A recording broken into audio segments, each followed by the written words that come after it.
Good afternoon and welcome virtually, and for some of you in the room, to the Woodrow Wilson International Center for Scholars. My name is Christopher Sands, and I am the director of the Canada Institute here. I'm joined by my counterpart, Leila Abed, who's the director of the Mexico Institute, and together we try to look for the areas in U.S.-Canada relations and U.S.-Mexico relations where we can find a win for all sides. And in that spirit, I'm very pleased to open us up today for a discussion of shared prosperity from made in Mexico to made in North America, a discussion of microprocessors, a very important topic. And to chair the discussion, to moderate the discussion, I'm going to turn it over to Maria Calderon, who is our research associate, senior research associate, grand poobah and all-around excellent scholar in the Mexico Institute. Over to you, Maria. Thank you, Chris, for that wonderful introduction. Rosanna, welcome to the Wilson Center. Thank you for hosting this event alongside the Canada Institute and the Mexico Institute.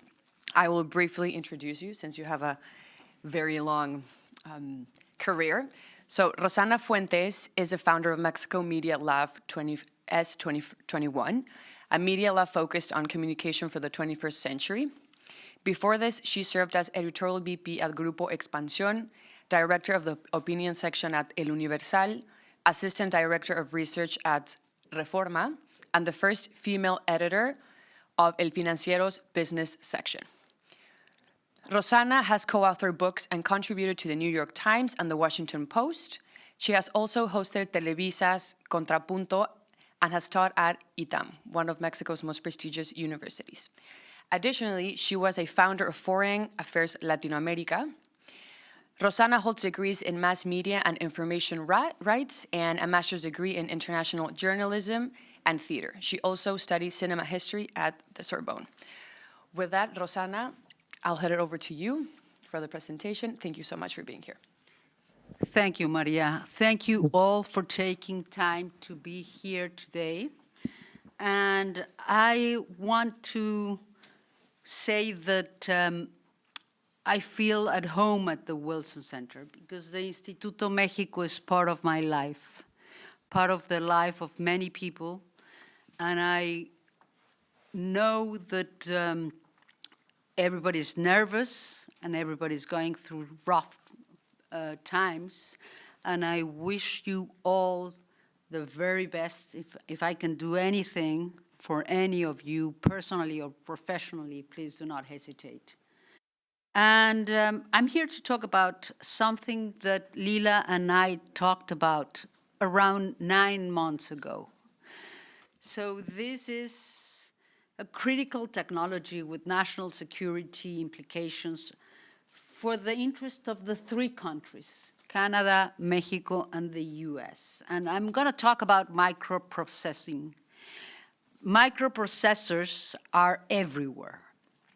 From your hair dryer this morning when I use it, to the computers, to the telephones, the car that you came in, or the jet that is overflying somewhere in the world. And what we know is that we need to acknowledge that there is a different world than the one we have lived in. I know, Ambassador Wayne, that you taught us a lot about how the world was, and you're teaching your current students at the American University what the world looked like. But we all need to be very open about how it will look in a generation. And I'm not talking with hindsight about this. I want to invite you to look with foresight. This is geography and demography at work. This is not going to change. Mexico is not going to move from where it stands, neither is Canada. And under the most difficult circumstances, on tame uncertainty, I look forward for your stewardship, Lila, because we need to think about North America. We need to think about Mexico in a different light than just problematic and non-cooperative, because we are showing that we have shared interests. If anything else, we have shared interests. And the Wall Street Journal today, I don't know if you are Taiwanese, because I know that that people with whom I spoke 9 months ago said that they will be here. That's the Electronic Association in Taiwan. There was a piece today at the Wall Street Journal, and believe me, I did not put it there. I'm not that capable or powerful. It's there. And it's there because this is happening as we speak. You can read the report and you can read that I start saying that this is a dangerous time for Taiwan. The piece at the Wall Street Journal says that China is ready to go military. I hope for the good of the world that that is not the case. But in any event, we need to move. I think we all need to move with scenario planning approaches, because he who starts looking into the crystal ball, I don't have a crystal ball, but he who plays with crystal balls and ends up eating them. So my fellow companions, Guillermo Ortega, Adolfo Pisa, Fernanda, all the people at NTT Data and myself started writing this some months ago. And I went to Taiwan to report. Reporters do that. And while I was there was an air drill, an air attack drill. And then we have a typhoon. And that is the space, the geographical space, where most of the microprocessing is done. So that's why I'm saying we need to look with all humbleness, how do we move this, into the spaces where you can do this with a shorter span of the supply chains. So there are subnational opportunities in Mexico. We have 5 states that are ready to go as we speak and produce all kinds of microprocessing devices. We have 5 others that with some investment, and we'll talk later about them, can do it. And we have 9 that are holding their hand up and saying, we want to be part of it. And I'm going to invite you to go back 30 years and say, what happened with the aero industry and with the automobile industry? Bombardier made a difference in the Querétaro state when they set up a hub where they could do planes. And they are doing planes as we speak. And there are production facilities in other states, but Querétaro is the hub. We need to think about hubs in many of the spaces that I've looked into, Chihuahua being one of them. Foxconn has 34,000 workers. They are looking into another facility in Guadalajara, in Jalisco. And I can name names in terms of the states, but you can look at later at the whole 30 pages and see why we're saying that we're ready. We have plans. we have plausible interactions for the fourth part of the microprocessing. I'm not delusional. I'm not saying that we can do microprocessors for jet fighters on our own. That's not going to happen. That's not going to happen anywhere. But we can do, and that's why this is called From Made in Mexico to Design in North America. There are plans. Mexico is acknowledging with the current government that we can be part of this, that is part of a larger trend in the fourth processing of the microprocessors, which is packaging and assembly. And the lines of production could be shortened because I'm not saying that Taiwan is going to run out of the business of doing microprocessors. There was an incredible man. I highly recommend a book called The Chip War. There was an incredible Taiwanese man called Mr. Chang, who's now in his 90s, that I think changed in many ways with his vision what happened to the island. And now we have to hold to a vision. And that vision is what happened with the automobile industry. We have 12 states in which you do automobiles in Mexico. And combustion vehicles need microprocessors, and some of them are being done in Mexico.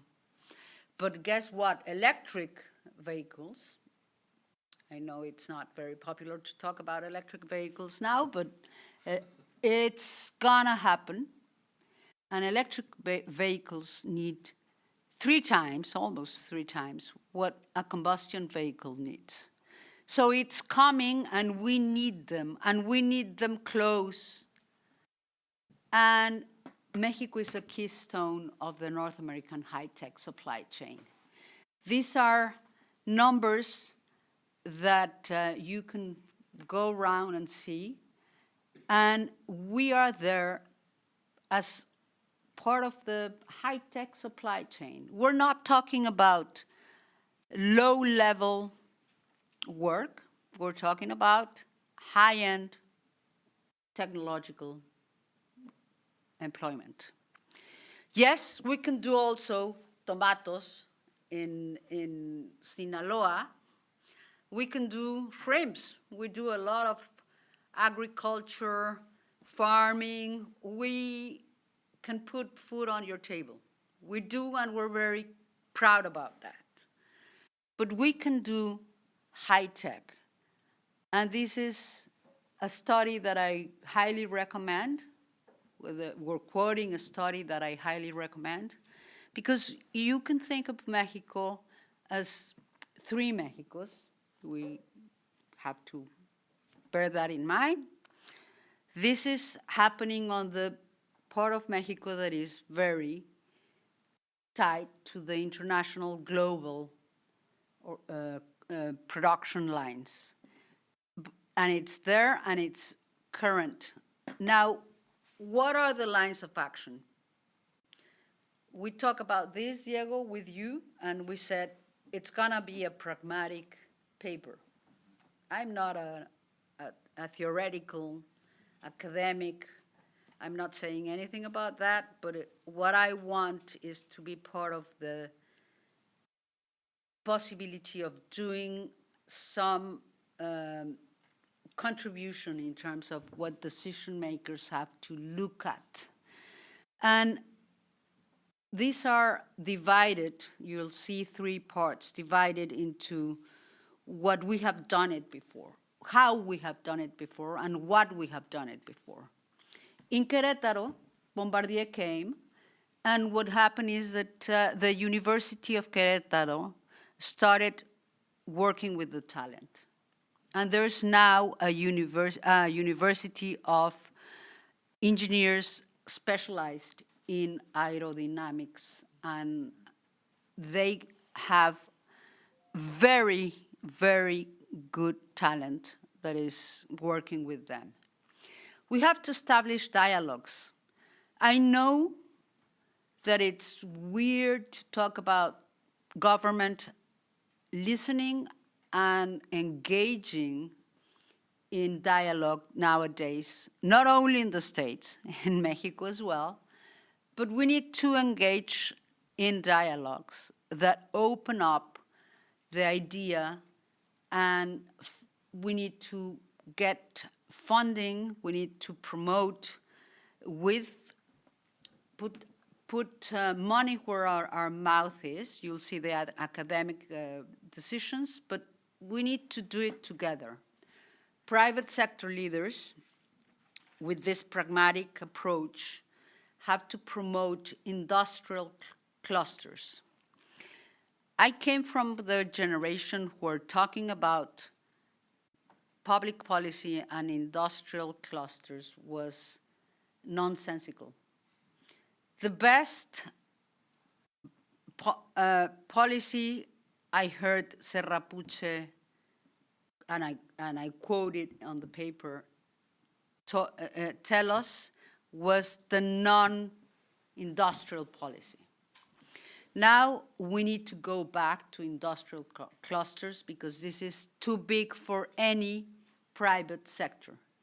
We need to work with the multilateral agencies. We need to promote consortia.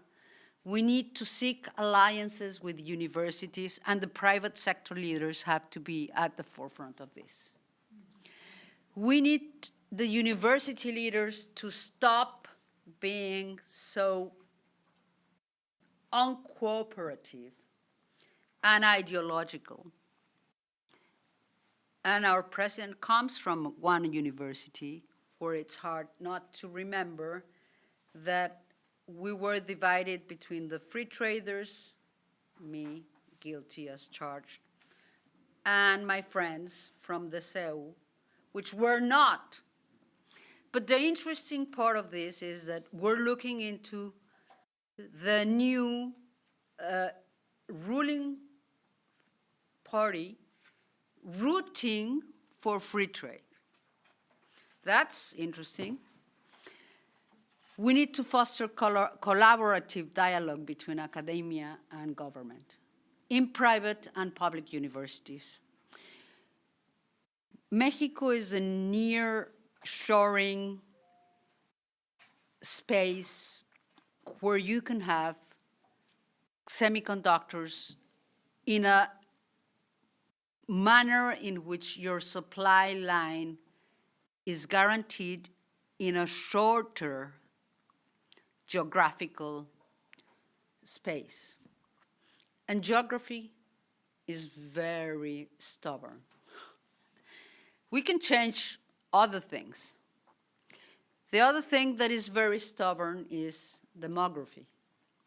So maybe we can start thinking about geography and demography when we look at this pragmatic approach that I'm trying to convey to you.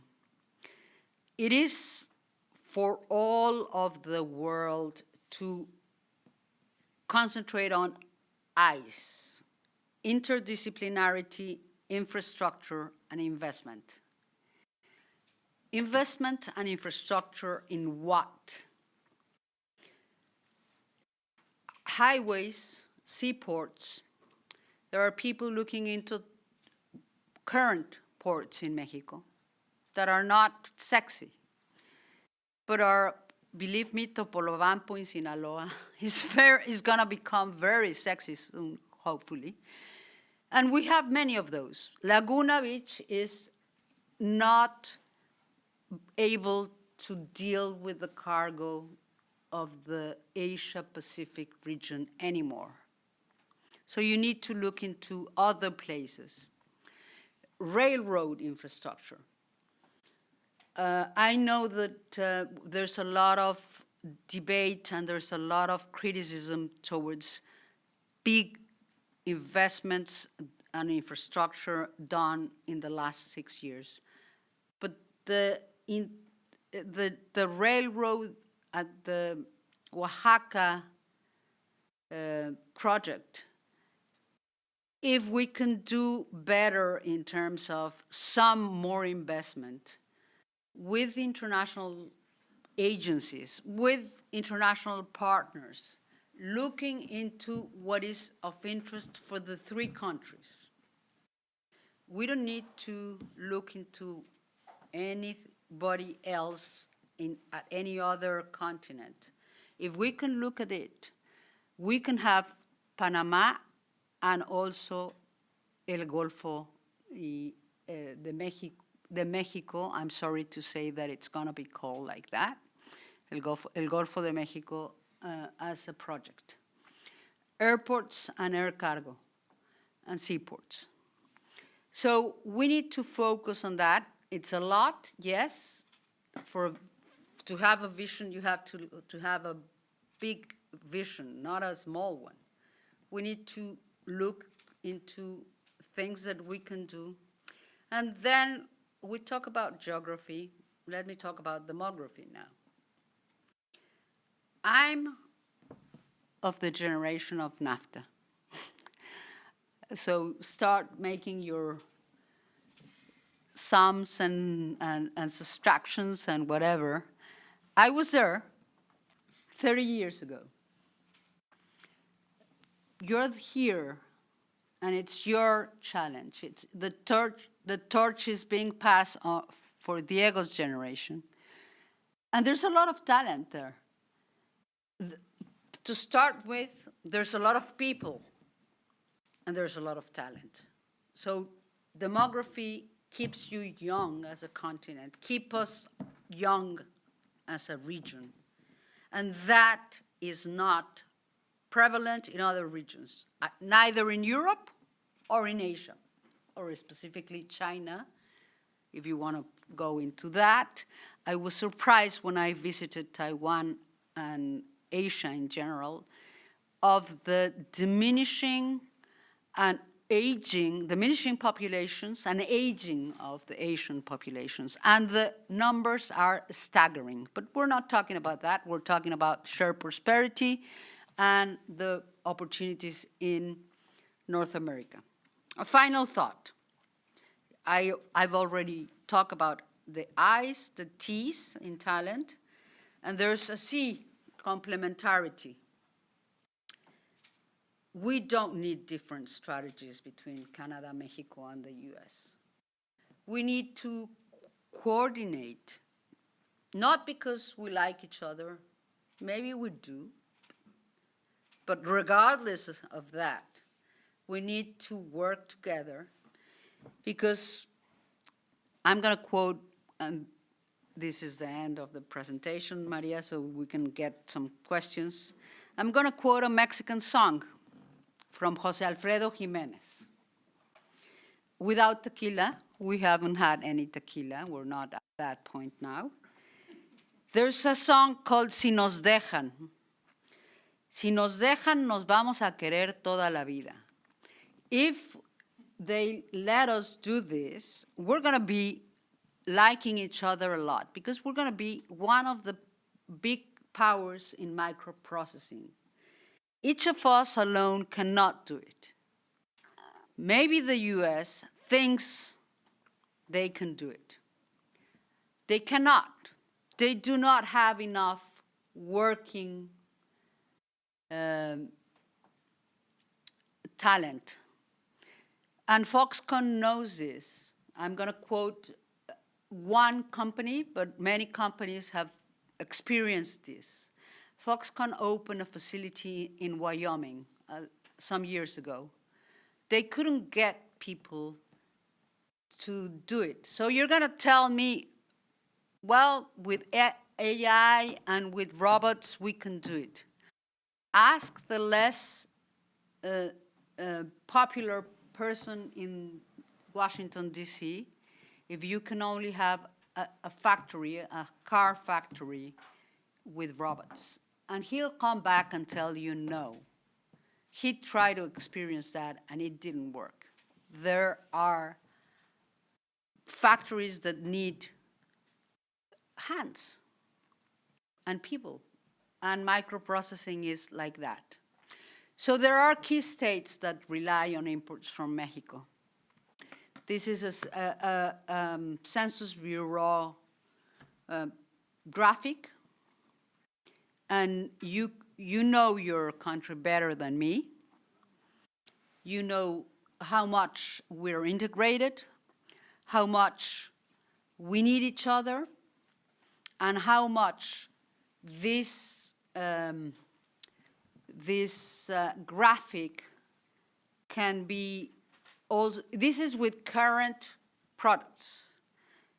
We can sum up some of what I'm talking about, the microprocessors, because each of the three countries has to consider its own domestic realities.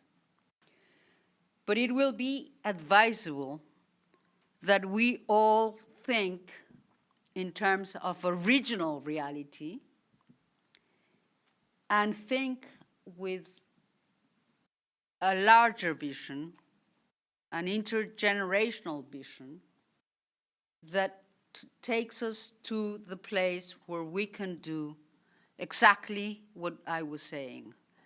Have shared prosperity and go from, in my space, from what I can talk about, from made in Mexico to design in North America. Thank you very much.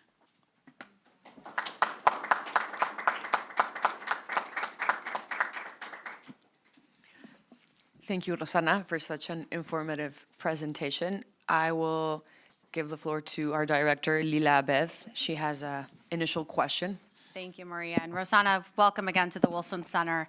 I think I can attest to the fact that you are an integral part of the Mexico Institute as part of its advisory board. And we rely so much on your insight and support for all the programming that we do. And it's been fantastic to partner with the Canada Institute and with you and your great team on this fantastic report.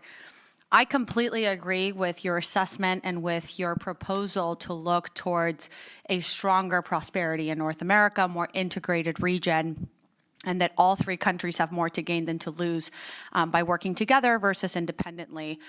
I guess my question for you is given the current scenario and the current realities of all three countries, there seems to be, despite what you're saying, this real push from this current administration here in the United States to reshore, right? Nearshoring in Mexico is very prevalent, but I think here in Washington and the rest of the country, there's this idea that actually bringing back production and bringing back workers to the United States is of utmost importance.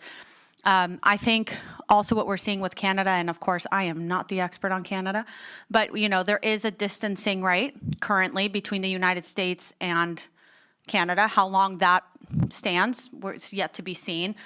And while the relationship with Mexico seems to be in better standing than others, tariffs are on the horizon, right, which in the very essence undermines sort of the spirit of USMCA and free trade and what the region of North America could actually do, and it's been a great success. And with the upcoming USMCA review, which seems to be more rocky than one would have expected initially, I guess my question to you is how do you sell this idea despite the political realities that we're living in? And this may last only several years, may last a decade. Is this more long-term? Or do you think reality is going to impose on itself and this is going to be something that the countries don't necessarily have a choice but are forced to do? I just think it's an incredibly fascinating, important conversation to be had. But because you're extremely practical and pragmatic, and I like to believe that I am too, I think it would be unwise to understand sort of what the moment that we're currently living in. So I'd love to get your thoughts on that. Absolutely. We need to think in the long term, but what is the long term? 2 years, 3 years, 5, a decade? 100 years, like the Chinese think. They think in those lengths. For me, the long term is 3 years. And the reindustrialization of the US has a correlation of 90% with the reindustrialization of Mexico. These are numbers, these are facts. You need to know that economists like Luis de la Calle have done their homework, and they have seen that for almost every employment that you create in the States, you create one in Mexico. This is what had happened. And talking about Canada, all families, I'm not going to start, don't get me started here. All families have quarrels, Lila. You're having a bad one. You're having a bad one, but we're here. Are you moving? Are you going to really think that the Canadians that have gone to war with the US in so many events and are so close to the US in so many ways, are going to build a wall? Who's going to build the wall? The US or Canada? And if they build a wall, would that separate these two brothers? No, I don't think so. So it's reality. And I think that reality is going to prevail as much as we want to feel offended because we call names, and it's not nice. We call names to each other, and it's a very brutal fight. But we need to keep our heads above water and look into the horizon and look into the people that comes with the new generation. You call yourself a North American. Are you starting to call yourself an hidalguense? I don't see that. No? And I call myself a Mexican in North America.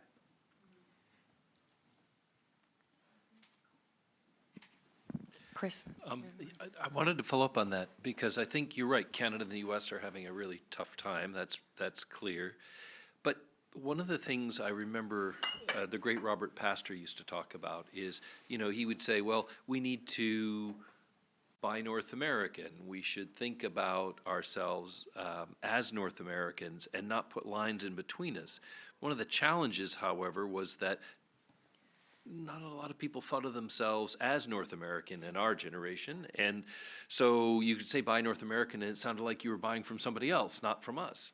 How do we create a mentality of win-win-win so that it isn't America first or Mexico got those jobs, but they would be my jobs instead? As long as we have these zero-sum attitudes, it seems like we can't really build anything together. But how do we break through that psychology? How do we create a sense that we can all win and it doesn't come at someone's expense, at least among the three of us? If I can add to that, Chris, I was just discussing with Ambassador Wade. I mean, there are polls, and I agree with you, Rossana, that there are a lot of individuals that have had the opportunity of crossing the borders and really feeling North American. But in Mexico, the majority of people don't feel like they're part of North America. And so to Chris's point, before we go on a journey of selling North America as an area of shared prosperity, there has to be this idea instilled that we are part of a region altogether. There's several polls that have been published in Mexico where the majority of Mexicans of all age groups don't believe they're part of North America. So I think that's a real challenge too. I agree with you, and we have to do a better work at sharing a narrative in which el gringo malo is not at the center, but it's very interesting to look. That's why I was saying I went to a public university, and I'm very proud about that. I thank my father for that. I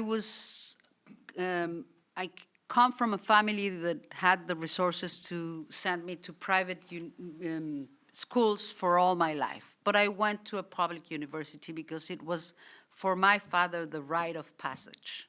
I met the people that are at the government currently, and they are defending the free trade agreement. They are doing their work. They are trying to do their work. And that changed from when we were at the university together. And they were rooting for and doing consignas against the US. Now, this is not enough. You quoted Robert Pastor. Jorge Castañeda Gutman was against the free trade agreement for most of his young adulthood. He changed that. The subnational picture that I showed, there are 5 states that could easily start doing microprocessing, and it's a win-win.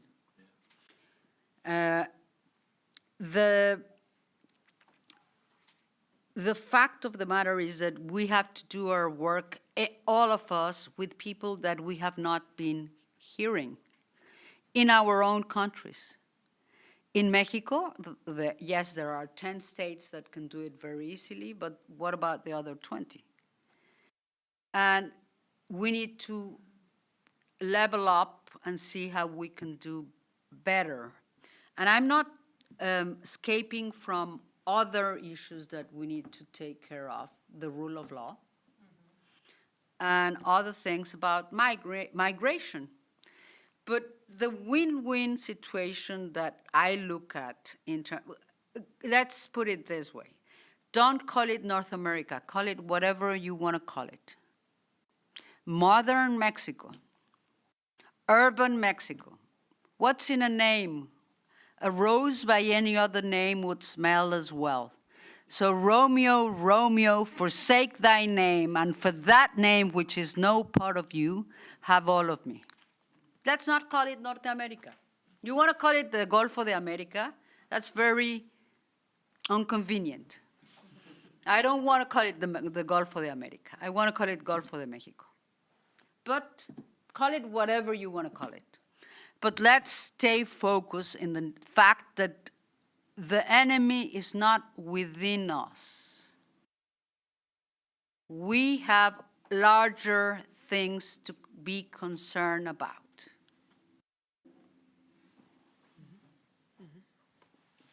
Yes, Duncan? It's always great to hear you, Rosanna, and of course to see you. I wanted to come back to the paper and a couple of comments.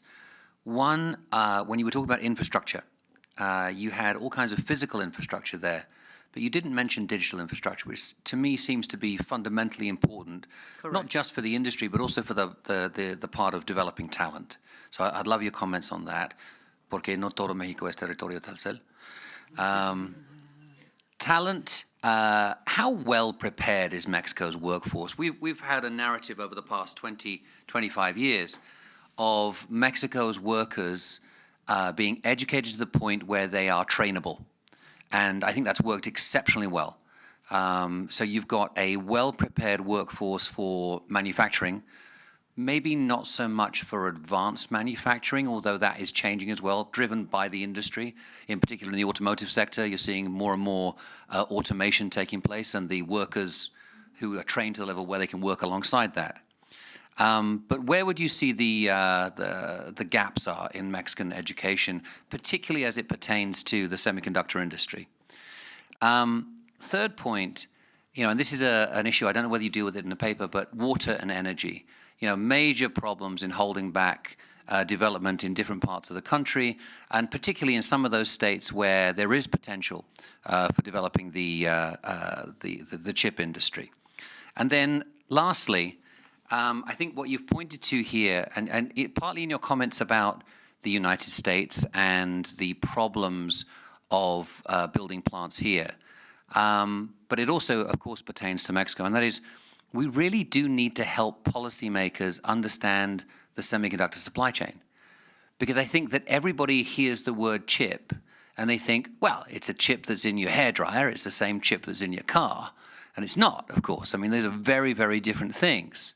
And so understanding the thousands or millions of different kinds of chips that can be produced is very, very important. Of course, there's a big difference between a legacy chip and an advanced chip, which is, nano, just tiny, tiny. Mm-hmm. And the other part is, and I'd love you to say a little bit more about this, which is the packaging element. These are things that don't necessarily add that much value in the United States, but they do add value if they're located in Mexico because of the different cost structure. And so I think getting that point across, explaining that, and I know that we may not be, in an era right now where facts are particularly convincing, but I think it's incumbent upon us to do that. So I just love your comments on those points. Thank you. Always interesting what you put on the table.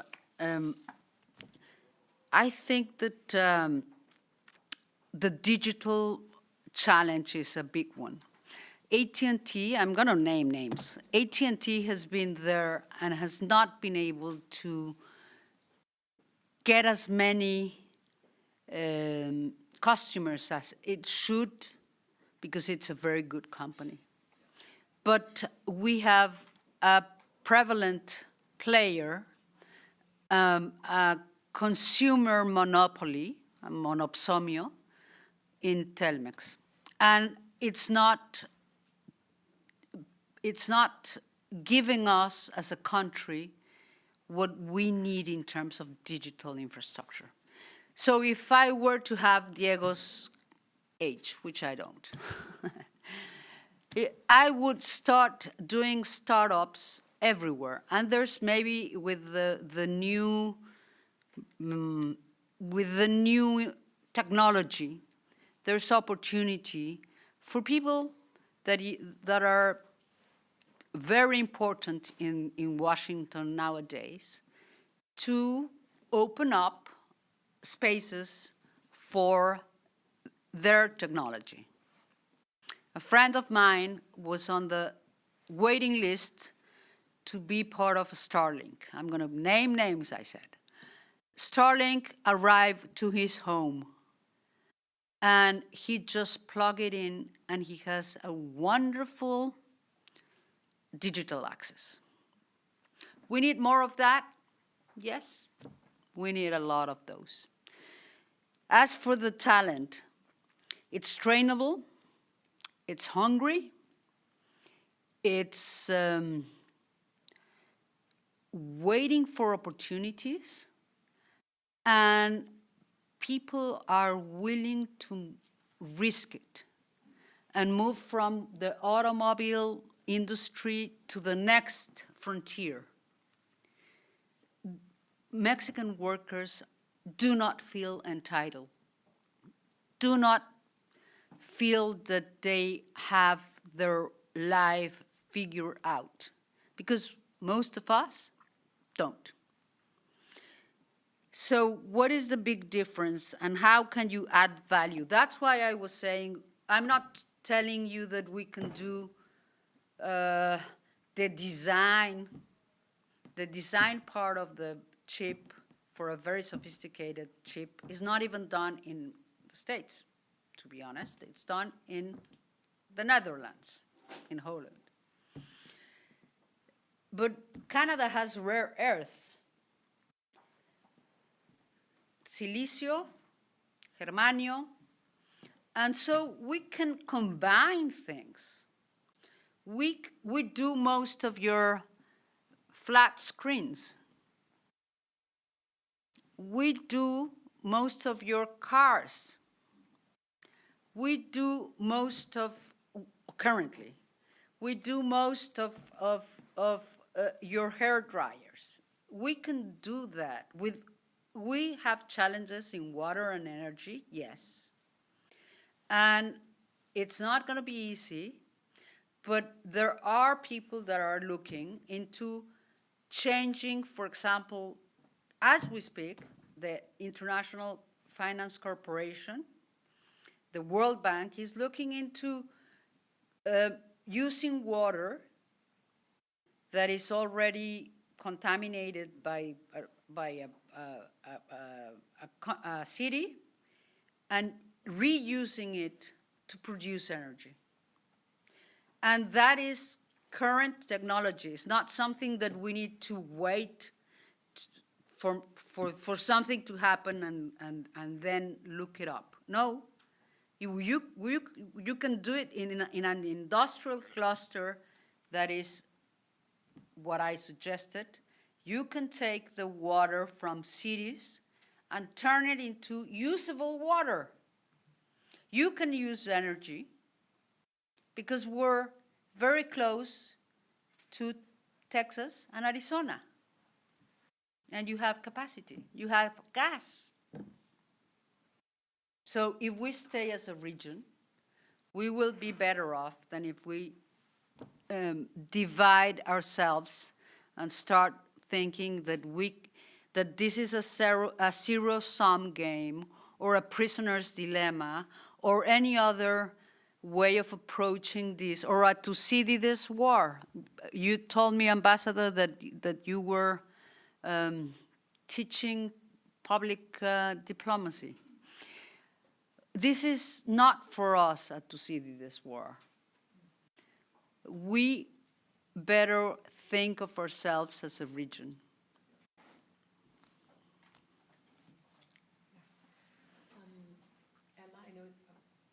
Emma, do you have a question? Yeah, I Okay, think just to follow up on some of the questions about talent, you mentioned before that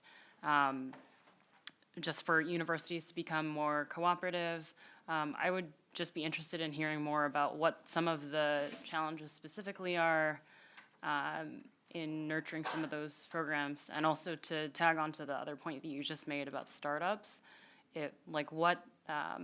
what kind of steps to take as well on either state or federal governments to facilitate more startups, given where Mexico currently is. Thanks. Thank you. Universities in Mexico, and especially engineering programs in Mexico, are very prevalent, but they need trainable and interconnection with the industry. That's what happened in Querétaro. And that's why you have the industry in Querétaro so intertwined into the society.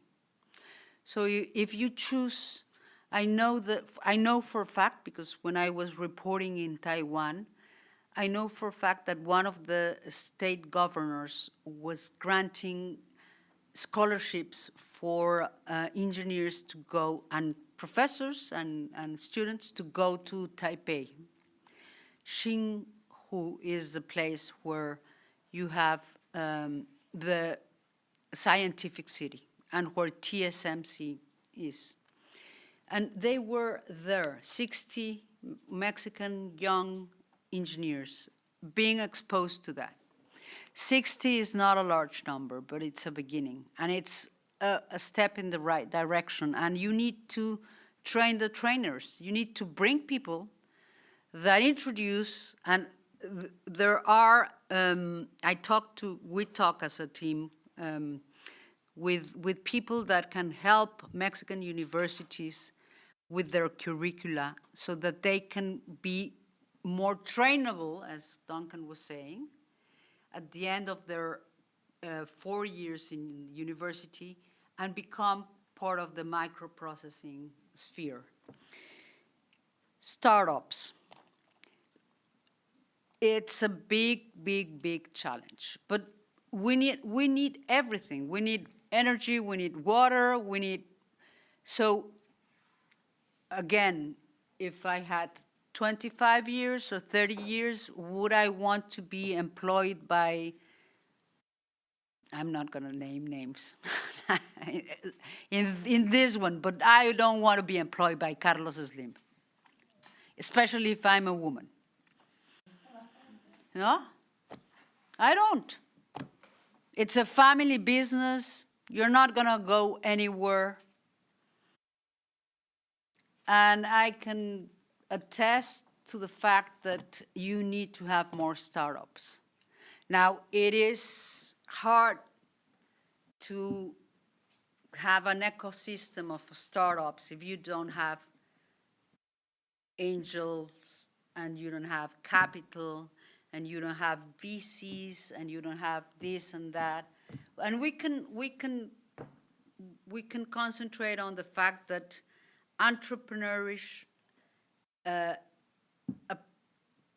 spirit is not within us as a society, because you are fearful of what will happen to you if you don't get a good employment.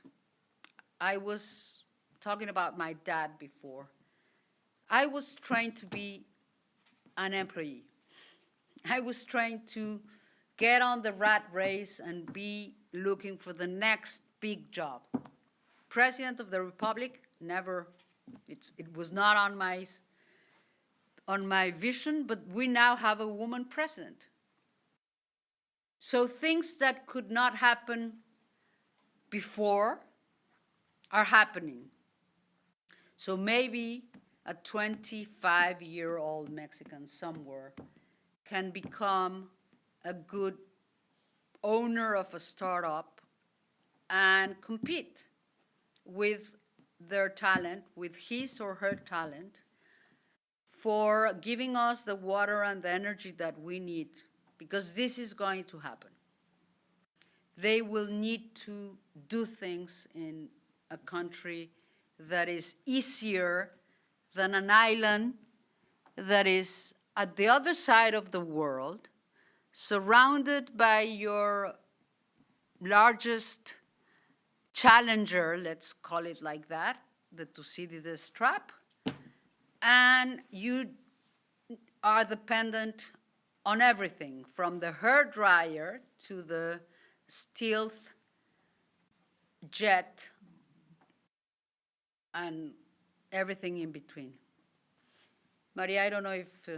Yes, I have a couple of follow-up questions, Rosanna. In terms of the educational component, do you know if Mexico has taken advantage of the funds granted under the International Fund for Innovation and Technological Security that was created under the CHIPS and Science Act by the Biden administration? It has not yet.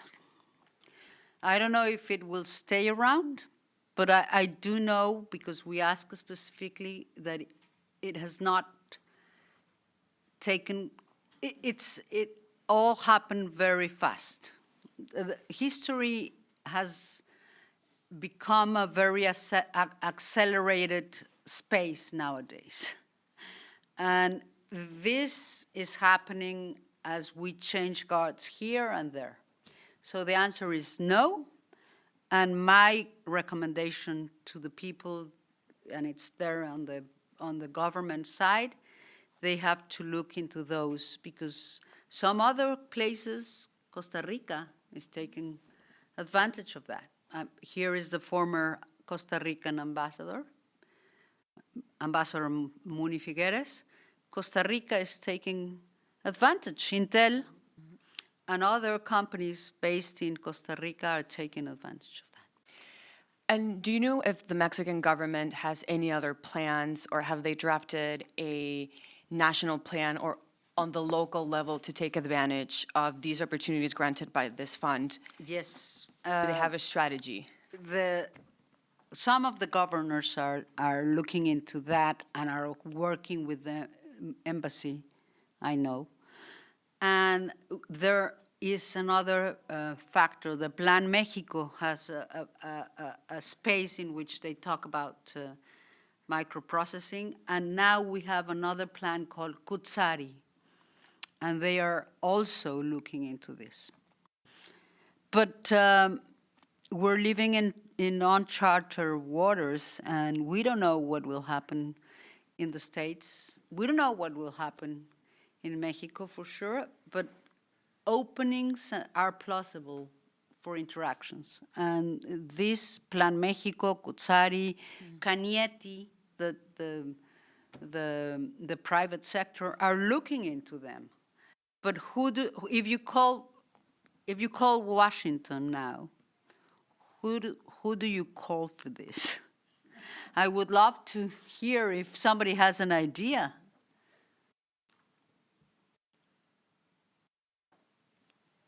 I would get in trouble if I said so.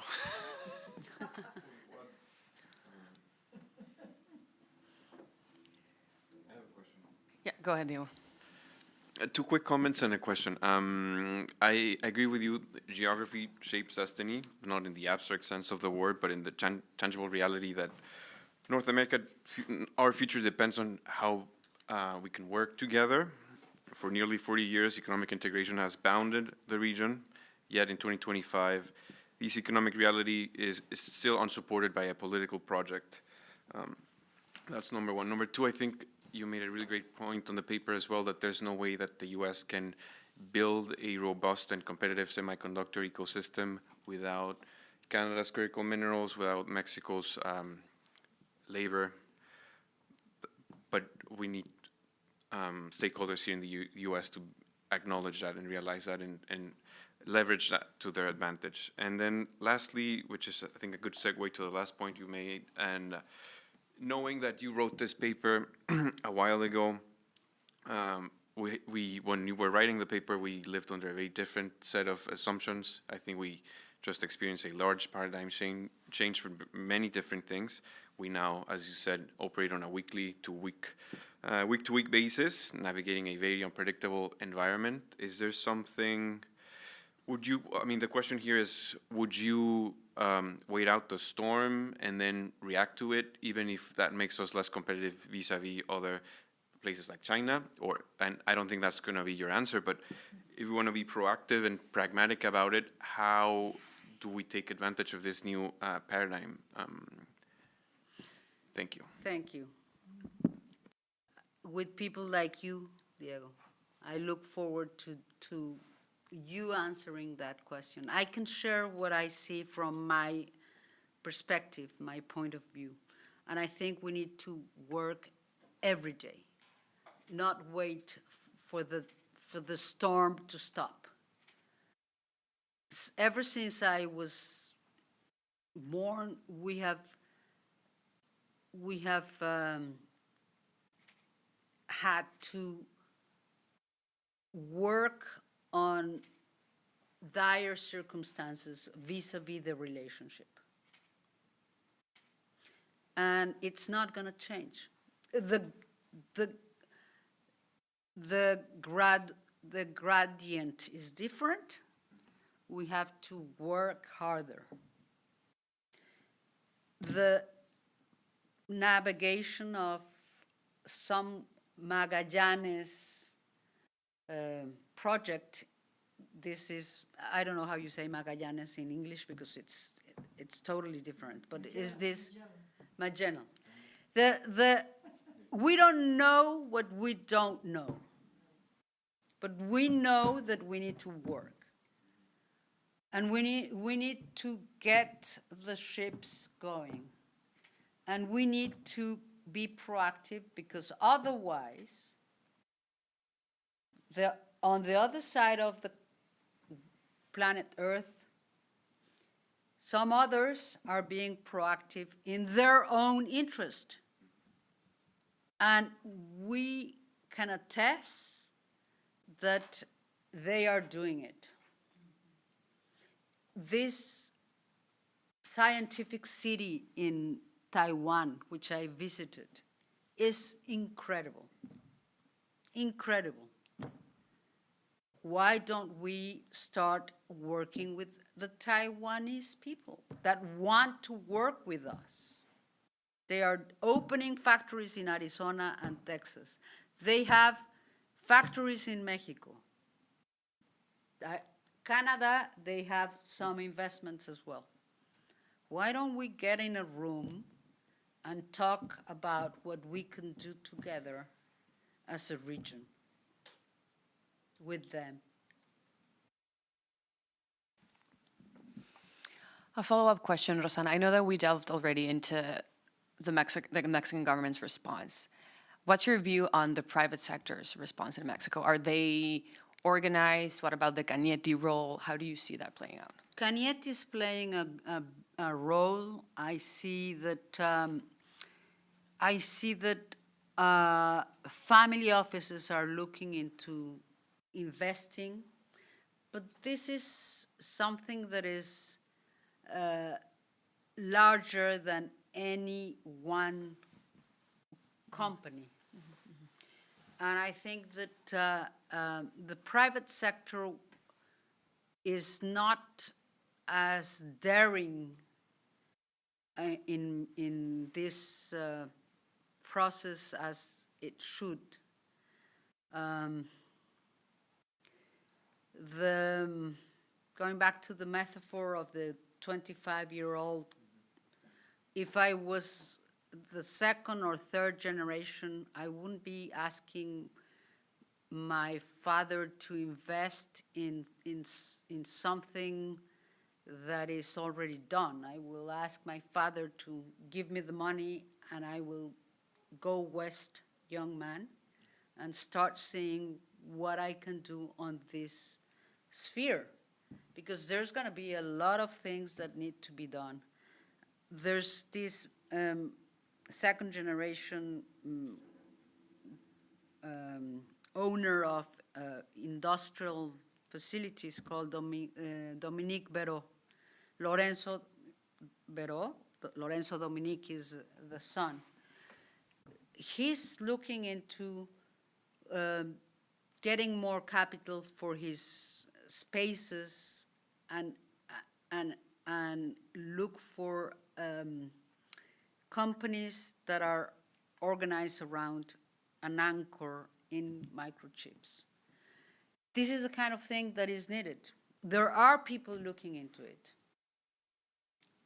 We need a champion, and I don't know Mr. Chang, but if any of you knows this gentleman, I would make the trip to get to know him, because he's a wise man. We need people that can help us get through the por qué no and put us closer to the cómo sí. Forget about the why not. We're full of why nots at this point in time. This is the life of the space of the Fear the Walking Dead, no? Around this building. Well, I'm used to being in very dire conditions and have a reason to keep trying and keep trying to have shared prosperity and a North American vision rather than a made in Mexico. I'm not saying made in anywhere else. Made in Mexico is not going to take us long. Yes, I completely agree. But do you think that the private sector in Mexico and the government really understand the complexity of the industry and the supply chain? Because I've heard the argument of some people saying, yes, we have maquiladoras and we'll just, assemble a microprocessors plants. Like, it's not that easy. The conditions are different. Like, do you think the private industry understands the complexity of the industry, of the microprocessors industry? No, but I think that it's the work of institutions like the Mexico Institute and the Canadian Institute to do exactly that, because this is a moment in which, if there were not in existence, this will give a reason to have this kind of institutions working, because it's not on the private sector realm of imagination. They need to do their part. That's exactly why this paper done with the help of NTT Data and Guillermo Ortega and the rest of the team, this is where I hope that many people read it.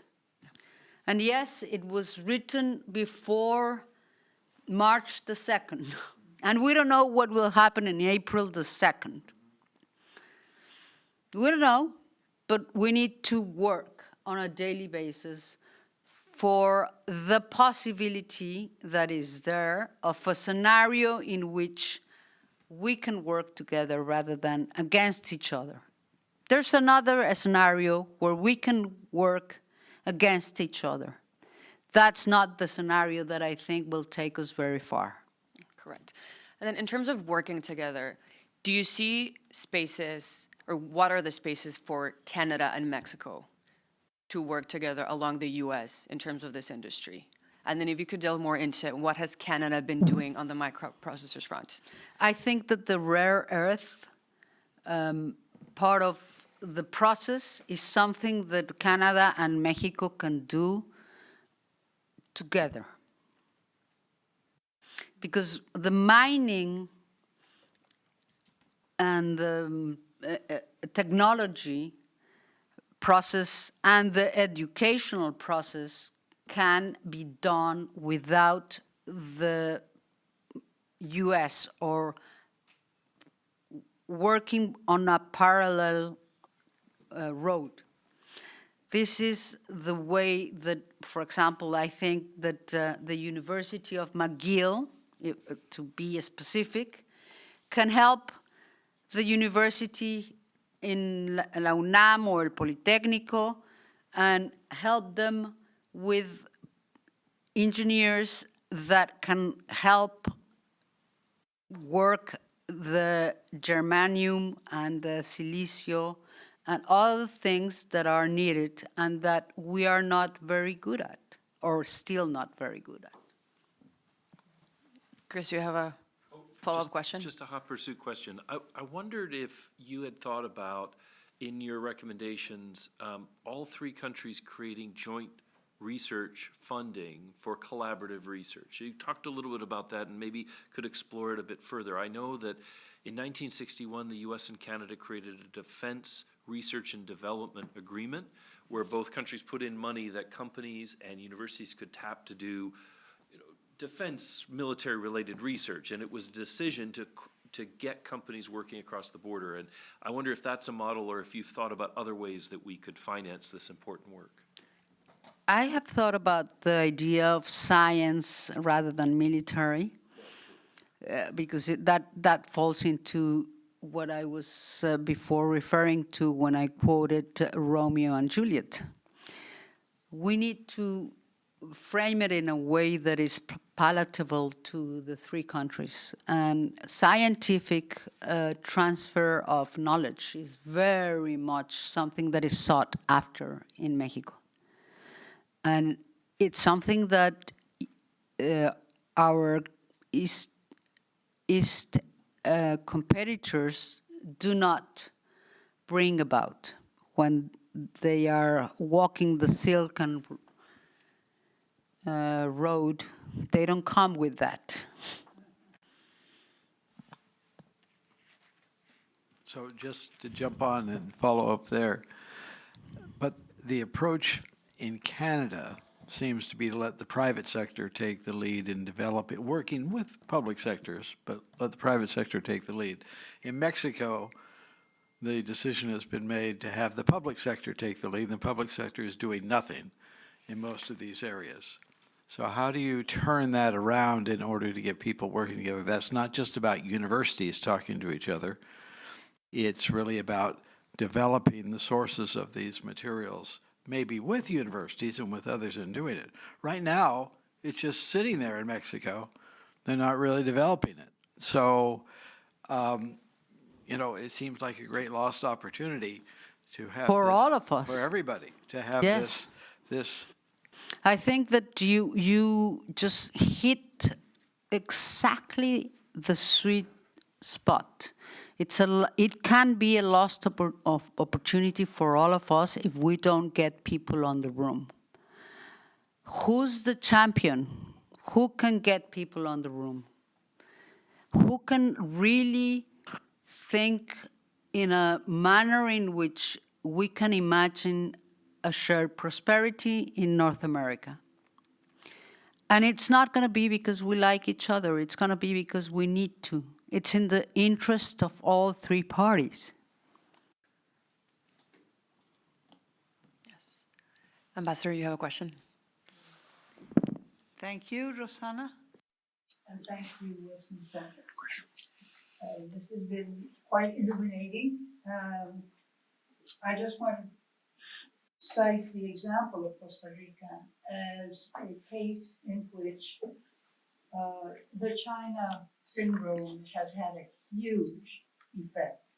We started out very well with an Intel factory, which has changed the history of the way Costa Rica moves in the international market. Because it just shot us up into a technological stage that we had not been in before. We were a commodity exporter before that. And that's a tremendous competitive advantage. It's been demand-driven reform at the educational and labor training level. It's been induced almost by Intel. The countries had to catch up to Intel in a way, just because by virtue of the presence of the Intel plant there. But we also need to weigh the fact that the U.S. is now very focused on a group of countries that Rosanna put in her paper, including Costa Rica, because Costa Rica has been flirting with China. Oh, yeah? And that awakened the horses in the stable, and suddenly we became this tiny, a very interesting target for American support and cooperation. So I just want to call attention to the fact that the fear factor of China's presence may end up being above and beyond anything else, the great, stirrup that provokes this huge change in North America, because it's an objective fact that there's no way to compete with China if it's not with all three countries together. Correct. Not any of them, not even the US alone, will be able to make it. So it might take just a little bit more of a stirring of the pot and more realization that there is no way to come out nationally from this competitive war. It's going to have to take not just the three big ones, but all the little ones as well. So that would be even a better circumstance in which it is the US in a panic, if you will, and Canada and Mexico that decide, if we don't do this together, we're out of the game, which is the reality. And so I just wanted to introduce that factor, the fear factor. It's the fear, stupid. Thank you, Ambassador. Yeah, in the paper, I hope it's on the website, as far as I know. It is. And in the paper, we address other countries where things are happening, and Costa Rica, believe me, is one of them. As small as it is, it's there. So is Colombia, and so we have to look into this with the idea that it can be done. It has been done, and that it can be replicated. Does anybody else have final questions, thoughts, comments? One quick, Of course. Rosanna, your 3-year long-term outlook, why 3 years? Is that political or? Yeah, it is political. It's when you choose timetables, it's always very capricious. But for me, it is political, because I think that one has to live with the reality that one has. And I'm not looking into an election only. I'm looking into a generation. I was talking to Ambassador Wayne about this. But we need to factor in electoral processes. So in 3 years, we need to do something. Maybe on the 4th year, everything changes. Maybe not. But we have 3 very good years to get out of the shock, to to get our head on top of our shoulders and start moving. Yes, we're out of breath. Your brother get you a punch on the chin, and you're down, and you have to get up and fight. Well, that's life. Been there, done that. No? So just tomorrow and the day after tomorrow and the day after tomorrow, I will have to get up and fight. 3 years is enough time to think in a strategy that by the 4th year can be ingrained in a manner in which whatever happens on the 4th year, this has the foundations of something that is more forward-looking. Yeah, and we will still be here, like Mexico, Canada, the US, we're neighbors. As much as we like it, we don't like it, we will still be here. So, Rosana, to finish on a more positive note, if you could summarize, and if you had in front of you Canadian, US, and Mexican policymakers, what is the message that you would like to convey?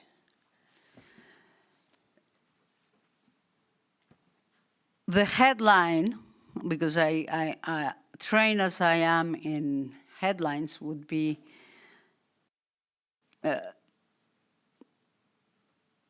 decide for the future.